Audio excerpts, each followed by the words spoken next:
Baghdad के एक दरवेश आलिम थे, तो वो जब भी नमाज पढ़ाते ना तो किसी ताजर की दो बीवियों के बारे में दुआ मांगते।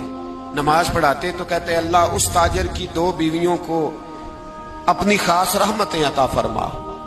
एक दिन लोग उनके गिर्द इकट्ठे हो गए, कहने लगे बाबा जी बताएं तो सही वो बीवियां कौन थी जिनके लिए आप दुआ मांगते।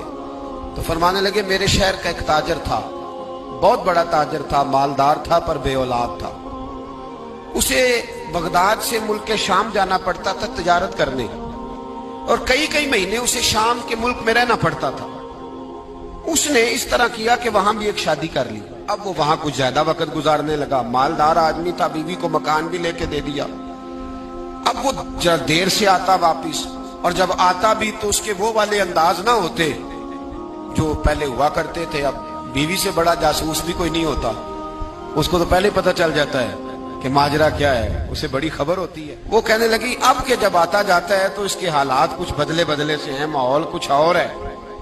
उसने एक बूढ़ा आदमी जो उसका अजीज भी था और समझदार भी था उसको तैयार किया। कहने लगी अब के जब मुल्क के शाम जाए ना तो इसका पीछा करना और खबर करना कि कहाँ रहता है, कहाँ जाता है, क्या करता है।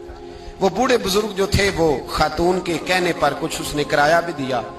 वो उस ताजर के पीछे गए और वापस आके खबर दी। कहने लगे कि ये तो